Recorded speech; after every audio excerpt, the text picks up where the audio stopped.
नमस्कार दोस्तों, मैं आपका स्वागत करता हूं आपके इस चैनल पर जिसका नाम है फिजिक्स वाली ट्यूशन क्लास। और यहाँ पर हम क्लास 12th की फिजिक्स को पढ़ रहे हैं। इससे पहले मैंने पार्ट्स बना दिए हैं जिसमें हमने काफी सारे टॉपिक्स को कवर कर लिया है यूनिट 1 इलेक्ट्रोस्टैटिक्स के।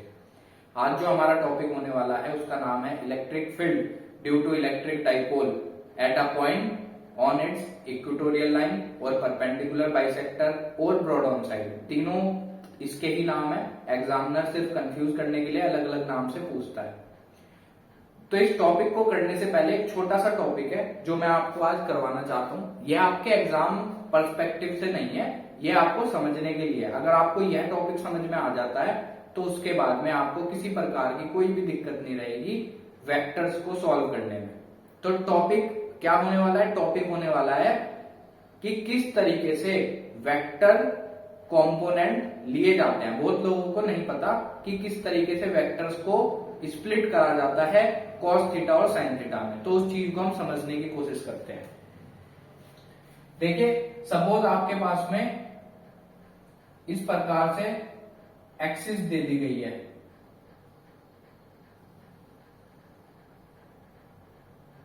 यह आपकी हो गई एक्स एक्सिस, यह हो गई आपकी वाई एक्सिस।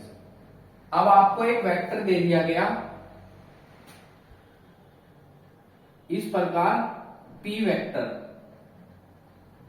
और आपको एक्स एक्सिस के साथ जो उसका एंगल बन रहा है वो बता दिया गया है थीटा है। अब आपसे कहा जा रहा है कि इसको कंपोनेंट में ब्रेक करो, इसके कंपोनेंट निकालिए कॉस थीटा और साइन थीटा। तो देखिए ये कैसे होता है, इसको आज हम बड़े डिटेल में समझेंगे, बड़ी आसान तरीके से। आप एक परपेंडिकुलर ड्रॉ कर लीजिए। आपने एक परपेंडिकुलर ड्रॉ कर लिया इस प्रकार से, और इस ट्राइंगल को नाम दे दिया ओ ए बी। अब हमने मैथमेटिक्स में ट्रिग्नोमेट्री में पढ़ा था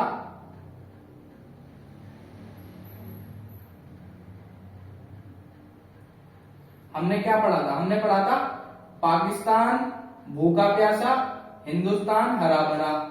और ये इस तरीके से चलता है, sine theta cos theta tan theta. तो अगर इस ट्राइंगल में मैं आपसे कहूं कि कॉस थीटा लगाइए, तो आप कॉस थीटा क्या लगाएंगे? आप कहेंगे कि कॉस थीटा होता है बेस अपॉन हाइपोटेन्यूज। तो अगर यहां पे आपसे कहा जाए कॉस थीटा लगाने को, तो आप कहेंगे बेस, यानी कि ये बेस हो गया इसका, और हाइपोटेन्यूज हो गई ये, तो बेस अपॉन हाइपोटेन्यूज आएगा। तो कॉस थीटा यहां पे लगा देते हैं, इस ट्राइंगल में कॉस थीटा लगा देते हैं। Cos theta is equal to base upon hypotenuse, base upon hypotenuse. Base यहां पे है ओबी, और हाइपोटेन्यूज क्या है आपके पास में? ओए। ओबी आपको पता है? अभी नहीं पता, हमें निकालना है ओबी। और हाइपोटेन्यूज पता है? ओए, यस, वो है पी वेक्टर। तो हो गया पी वेक्टर। तो अगर आपसे यहां से ओबी निकालने को कहा जाए तो आप क्या करेंगे? OB is equal to P vector, इधर चला जाएगा, तो पी वेक्टर कॉस थीटा। तो ओबी आ जाएगी पी वेक्टर कॉस थीटा, यानी कि ये जो ओबी है इसकी वैल्यू आपको पता लग गई, पी वेक्टर कॉस थीटा है। अब इसी तरीके से इस ट्राइंगल में, ये जो ट्राइंगल है ओ ए बी, इसके अंदर साइन थीटा लगा देते हैं, साइन थीटा। तो साइन थीटा कहता है perpendicular upon hypotenuse, perpendicular upon hypotenuse. अभी देखा हमने परपेंडिकुलर अपॉन हाइपोटेन्यूज है। तो यहाँ पे परपेंडिकुलर क्या है? इस ट्राइंगल में परपेंडिकुलर क्या है? परपेंडिकुलर ये है आपके पास में ए बी, और हाइपोटेन्यूज क्या है? हाइपोटेन्यूज है ओए, हाइपोटेन्यूज आपके पास में ओए है। अच्छा, ए बी की वैल्यू पता है आपको? नहीं पता। आप कहेंगे जी ए बी की वैल्यू नहीं पता हमें, ठीक है कोई नहीं। ओए की वैल्यू पता है? यस, ओए क्या है यहाँ पे? पी वेक्टर है, पी वेक्टर है। तो यहां से जो ए बी आएगा निकल के वो हो जाएगा आपका पी वेक्टर, इधर आ गया साइन थीटा के पास, तो पी वेक्टर साइन थीटा। ये आ गई ए बी की वैल्यू, ए बी की वैल्यू आ गई आपके पास में निकल के, क्या आ गई? P vector sine theta. मुझे लगता है यहां तक आपको समझ में आया होगा। अब इसके पैरेलल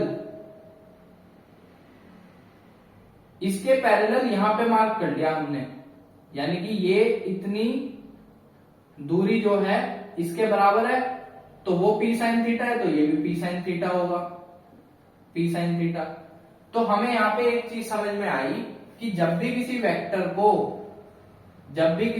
को जैसे पी वेक्टर था, इस पी वेक्टर को एंगल थीटा के साथ कंपोनेंट में ब्रेक करा गया, तो वो इस तरीके से होता है कि एंगल के साथ उसको लाओ तो बनता है पी कॉस थीटा आता है, और इस कॉस थीटा के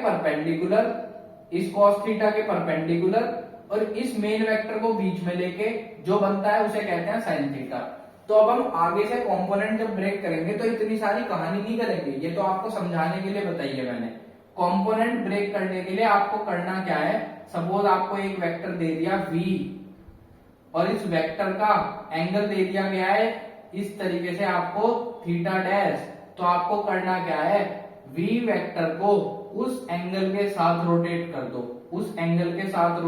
दो, तो जो आपके पास में कंपोनेंट आएगा वो तो कहलाएगा cos theta, v cos theta dash, और इस cos थीटा डैश के परपेंडिकुलर एक लो लाइन, और मेन वेक्टर बीच में आना चाहिए cos थीटा के और उस लाइन के, तो वो वाली जो लाइन आप ले रहे हो वो बन जाएगी आपकी साइन थीटा वाला कंपोनेंट, यानी कि v साइन थीटा डैश बन जाएगा। तो दोस्तों हम कर क्या रहे हैं, हम कर ये रहे हैं कि जो v वेक्टर है उसको साइन थीटा और कॉस थीटा के कंपोनेंट में ब्रेक कर रहे हैं। कैसे ब्रेक कर रहे हैं, एंगल है थीटा डैश, इस एंगल थीटा डैश के साथ उसको रोटेट करा तो कंपोनेंट कहलाएगा कॉस थीटा वाला, यानी कि v कॉस थीटा डैश। ये इस तरीके से वेक्टर था, इसको एंगल के साथ रोटेट कर दिया, एंगल के साथ इस थीटा डैश के साथ, तो कंपोनेंट आ गया v cos थीटा डैश। इस cos थीटा डैश के परपेंडिकुलर ये भी हो सकता है, ये भी हो सकता है cos थीटा डैश का इस वाली लाइन का, लेकिन हमें परपेंडिकुलर कौन सा लेना है, हमें परपेंडिकुलर वो लेना है जिसमें v मेन वेक्टर सेंटर में आए, v cos थीटा के और उस परपेंडिकुलर के, तो वो ये वाला परपेंडिकुलर बनेगा। अगर आप इधर लेंगे तो इधर तो नहीं आ रहा v, तो इधर लेना पड़ेगा आपको, क्योंकि ये मेन वेक्टर जो है बिल्कुल बीच में आ जाए उस cos थीटा डैश के और उस वाली लाइन के जो आपने परपेंडिकुलर दिया है, तो उसको आप यहाँ पे कहेंगे साइन थीटा। तो ये बन गया v vector sine theta dash, v vector sine theta dash. अब इसको एक बार और समझ लेते हैं सिंपल लैंग्वेज में बिल्कुल। सपोज आपको बता दिया गया कि यह एक इलेक्ट्रिक फील्ड E है, और यह इलेक्ट्रिक फील्ड E एक लाइन के साथ बना रहा है फाई एंगल, और आपको इसे कंपोनेंट में ब्रेक करना है। तो आपको कुछ नहीं करना, आपको E वेक्टर को एंगल के साथ रोटेट करना है, और जो आपको लाइन मिल रही है इसको आप cos फाई बोलेंगे, E वेक्टर cos फाई, ये बन गया आपका cos कंपोनेंट। इस cos कंपोनेंट के परपेंडिकुलर मेन वेक्टर को बीच में लेके इसके परपेंडिकुलर ये वाली लाइन भी हो सकती है, ये वाली लाइन भी हो सकती है, लेकिन मेन वेक्टर बीच में कब आएगा, जब इस वाली लाइन को लेंगे।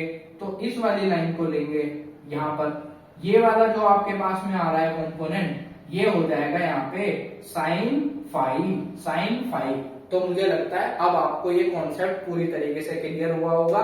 यह कॉन्सेप्ट बिल्कुल मुश्किल नहीं है, बहुत आसान कॉन्सेप्ट है, बस याद इतना रखना है एंगल के साथ हमेशा वो cos में टूटेगा, और एंगल जब cos के साथ टूट चुका है तो उस cos के परपेंडिकुलर मेन वाले वेक्टर को बीच में लेके जो आपका कंपोनेंट मिल रहा है दूसरा, वो आपका साइन वाला कंपोनेंट होगा। तो ये चीज आपको अगर समझ में आ गई है तो आगे जितने भी डेरिवेशन होने वाले हैं, न्यूमेरिकल होने वाले हैं, वो आपके लिए बहुत ही आसान हो जाएंगे। मैं समझता हूँ आप यहां से इस चीज को प्रूफ किया जा सकता है कि ये कैसे आया है यह चीज निकल के, लेकिन एग्जाम में हम हमेशा ये तो करेंगे नहीं, तो हमें हमेशा कैसे याद रखना है, इस तरीके से एंगल के साथ हमेशा cos, एंगल के साथ रोटेट कर दो cos, और cos के परपेंडिकुलर मेन वाले को बीच में लेके साइन, तो वो बन जाएगा आपका साइन कंपोनेंट। ठीक है दोस्तों, अब हम नेक्स्ट टॉपिक जो है वो अगली पार्ट में करेंगे। आप बने रहिए चैनल पे, आपको पूरी क्लास 12 की फिजिक्स यहाँ पे पढ़ाई जाएगी, साथ ही साथ में नोट्स PDF फॉर्मेट में इसी चैनल पे प्रोवाइड भी करवाए जाएंगे। तो आप नोट्स को भी लेके बिल्कुल टेंशन में ना रहे, बिल्कुल निश्चिंत रहे, आपको नोट्स भी मिलने वाले हैं, आपको सारे कॉन्सेप्ट भी बता रहा हूं मैं, और सारे डेरिवेशन हम यहाँ पे साथ में मिलकर सॉल्व करेंगे। तो मिलते हैं अगली वीडियो में, धन्यवाद।